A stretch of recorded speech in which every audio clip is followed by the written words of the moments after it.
Hey everybody, when building Magic decks, lands tend to be a big investment in terms of wildcards on Arena or cash if you're building a deck in paper. Once you have the land base, making the next deck that's in the same color combinations is a lot cheaper or more accessible once you have the lands. And so today we are ranking the top 10 staple lands of standard format right now. We are ranking them from how universal to how niche they are. And so any of the lands that are on this list are already in that top 5% of Magic cards, right? These are already cards that see normalized play in standard. So a rank of D here is not saying that this land is unplayable. What it's saying is that this land may only fit one or two specific decks, and so it's not universal and it's not as protected when you make your investment, whether it's dollars or wild cards. So please keep that in mind. We're not ranking specifically how powerful a land is in a specific deck, more how powerful it is in the entire format. So we're going to start with Shocklands. These are very universal lands. Right now we have the allied colors, and these lands have both types. And so Watery Grave is both an island and a swamp, and they come in tapped unless you pay 2 life, and then they come in untapped. And you'll see a real big theme here talking about when lands come in untapped versus tapped and how that just elevates the consistency of your deck. Shocklands have been a staple in every format that they've been available in. The idea that you can get it untapped when you need. You are the one that are choosing whether it's tapped or untapped. You can save mana when necessary, but you can have it untapped when you want it to be. One of the considerations for something like Shocklands are how prevalent mono red is. So right now in standard, mono red is very prevalent, and so taking too much pain from those Shocklands, if you had 3 of them over the course of the game and you played them all untapped, your starting life is kind of 14 now, right? Because you've taken 6 damage off of your own lands. This is more prevalent in something like Modern, where the burn deck can just hit you out of nowhere, but it's still a consideration even in standard. That said, Shocklands are absolutely near the top of the list. You can always invest in the Shocklands, in the Allied Color Shocklands. They will be a part of any of the decks that you have that use those color combinations. For that reason, I will go ahead and put it in the A category. Temples, on the other hand, are dual lands that come in tapped all the time, but when it comes in, you can scry 1. So it's giving you value when it comes in, at the cost of there's no chance that this land is going to come in untapped. This is a type of card that is really good if you're playing more of a control deck, if you're playing a controlling strategy where when you see it in your opening hand, you can find the spot in your sequence to be able to drop a tap land. So if you have something like 3 lands, a 2-drop, a 4-drop, and a 5-drop, right? You know that on turn 3, after you've played your 2-drop, you can go ahead and play this temple so that you're not impacting your progression, and you also get the extra value of the scry. Because it's only good in those decks where you want to have the incremental value, the more controlling decks where you want to get it later on in the game, this is something that's not as universal as something like the Shocklands. And so for that reason, while it does give you a lot of value, I'm not going to rank it as highly. I would not go out and craft all 10 of the temples. We have all 10 of them through Magic Foundations. Some of them will be really useful, like blue-white. But some of them, like blue-red, you're not going to see in too many decks. For that reason, I will go ahead and put it in the C category. The next set is fast lands, one of my personal favorite. So these lands are the Spirebluff Canal and the cycle of these lands. These enter tapped unless you control 2 or fewer lands. So if this is your third land, it comes in untapped. If it's your fourth land or later, then it comes in tapped the rest of the way. Again, most of the cards that you will see in the first half of a Magic game, you have in your opening hand. And so the decision making that you can make around the first couple of turns of a game is more in your control than the decision making that you can make in the second half of the game, right? So like, you know where these cards slot in, and you know whether or not you can fit this in a certain curve of your deck. Most decks have to get out onto the board early. Maybe control decks don't necessarily need to, but even control decks usually are doing something by turn 2 or 3, where they want to get something on the board. Even if they're going to board wipe on 4 or 5, they want to have some kind of value engine already started. They're not just board wiping and then having no plays the turn after. So even control decks sometimes can use these fast lands. Because of that, I think they are very universal, and I would put them up really high on the tier list. Again, you want to see these cards in your opening hand, and so I would go ahead and rank them as high as A tier. The next one we're going to talk about are the Verge lands, right? And so for blue-red, this is something like Riverpire Verge. This is a land that comes in untapped all the time, but it can only tap for red by itself. If you control another island or mountain, then it can also tap for blue. So it's untapped all the time. This is a untapped mountain without the basic land type, but it also has the upgrade of being able to tap for blue if you have an island or a mountain. Now, please note, this is why the shocklands are so high on this list, because the shocklands will count as an island and a mountain. So for the ally colors, the shocklands make a lot of sense. Verge lands are my favorite land cycle right now that is in Standard. It's always untapped. It always taps for one color or colorless, right? Or you could, I'm sorry, it doesn't tap for colorless, but you can use it to pay generic mana costs. So if something is 1 on a blue and you have another blue, you can use this to do the 1, right? And so this is my favorite land in the land cycle. This is the land cycle that I would invest in with either dollars or wildcards first if you are looking to make multicolor Standard decks.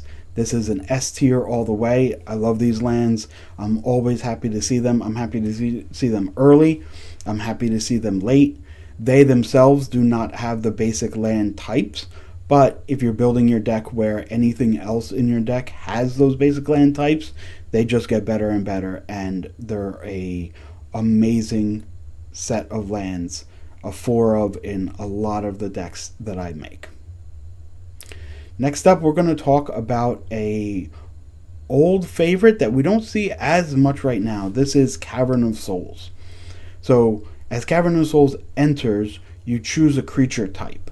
It taps for colorless all the time, right? Or it taps for 1 mana of that color, 1 mana of any color to cast that creature type that you had chosen. So if you're playing something like an elf deck, an angel deck, some kind of typal deck, right? This will give you the mana for those creature types. In addition, spells that use colored mana this way can't be countered. So if you are up against a lot of counterspell decks and you are playing creature decks, Cavern of Souls is absolutely essential. In this Standard, there's not a lot of typal decks. There's a lot of monocolor decks, but the creatures that they're playing don't necessarily have the same creature types. And so while this is a great card, and it kind of pains me from Modern to rank this lower than it should be just by looking at the card, this isn't going to be at the top half of the list. I really love Cavern of Souls.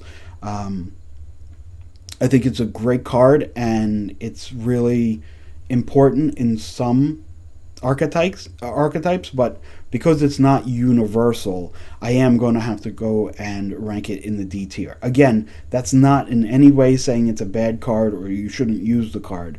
Just, it's not very universal, and so this is not the first card that I think of when I'm spending wildcards to actually build a specific deck. The next card on the list is Evolving Wilds, and also Escape Tunnel, and we also have Terramorphic Expanse. They all do basically the same thing. And so they come into the battlefield untapped themselves, but they tap to search for a basic land and put it on the battlefield tapped. So while this land technically is untapped, the mana is not usable on the turn you play it, because the land that you search for is coming in tapped. Now, please note you can only get a basic land, so this isn't a fetch land that's going to let you go get Watery Grave. You're only going to be able to get either a swamp or an island in a blue-black deck. And so if you have double color requirements on both sides, you're going to lock yourself into a choice early on. The reason why it's on this list is it's a staple in the green landfall decks, and it's also a common, right? And so as you're building your decks, again, the investment for Magic Arena players to be able to play 12 dual lands, right? It might be 12 rare wild cards, and you may need to play Evolving Wilds while you're building up your deck.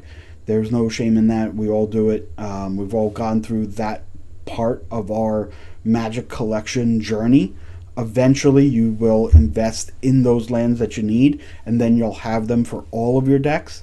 But Evolving Wilds becomes an important card for budgetary reasons, and also in the landfall decks, it is a great card to have there.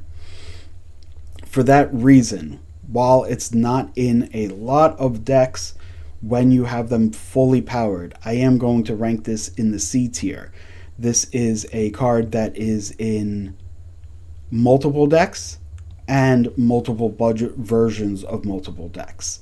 You can usually find a spot to be able to play the tap land without hurting you too much, but you are hurting the consistency of the deck. And so if you're playing on Arena and you're playing the ranked ladder, right, this may not hurt you very much in bronze and silver, but as you start climbing the ladder, you're not going to be able to get away with Evolving Wilds when you should have one of the rare lands. The next one is Adventurers Inn. And so this is a nod to those mono red decks that we've talked about. Also, mono white is in the format, and so this is a land that comes in untapped and you gain 2 life. The downside is it only taps for colorless. So you're not using this for your colored mono requirements, but in something like mono white life gain, this is a great card to trigger your life gain triggers, and also to buff your starting life total against something like the mono red. This is a land that could even be in the sideboard of some decks that are expecting a lot of mono red, where you can just give yourself a little bit of an advantage and pushing your life total. It's not something that can be played in multicolored decks, but because there are so many monocolored decks running around in the format right now, and again, because of the rarity, and this is not something that is a heavy investment, for that reason, I will put the Adventurers in up into the B territory. It's probably closer to a C, but right now, if you were building a deck with all the mono red going on, I do think it is worth having some common slots in order to get some adventures in. The next one is Fabled Passage. Now, Fabled Passage is the rare version of Evolving Wilds. This land comes in untapped. You search your library for a basic land card, and it enters tapped. But if you control 4 or more lands, you then untap the land. So for land 1, 2, and 3, this is exactly the same as Evolving Wilds. For land drops 4 and higher, this land comes in untapped.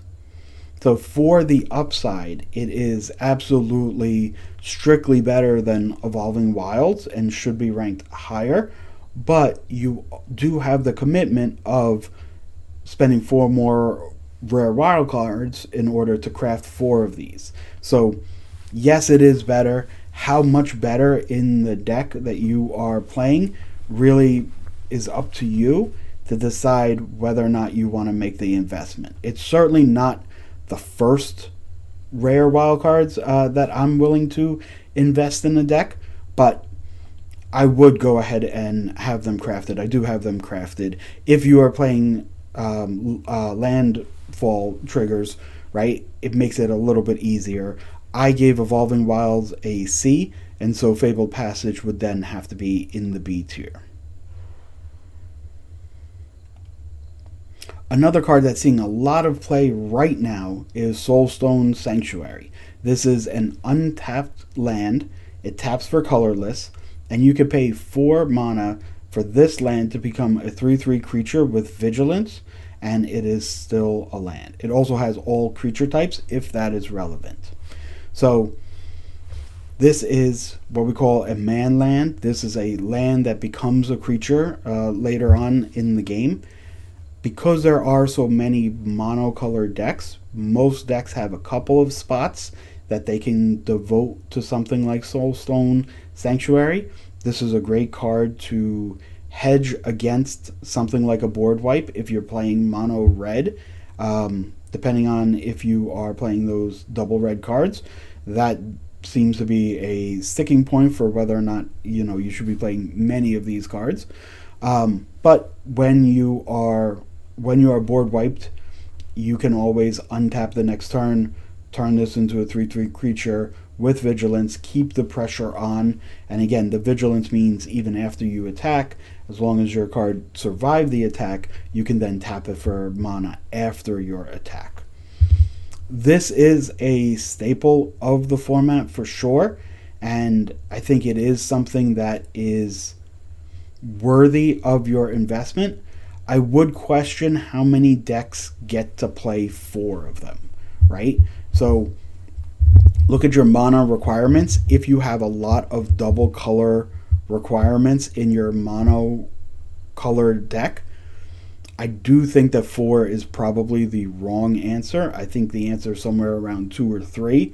And for that reason, I can't rank it in the very top part of the list, but I will go ahead and give it a B rank. I think this is a great land, and when it works, you'll be so happy that you have it, and it comes at very little downside.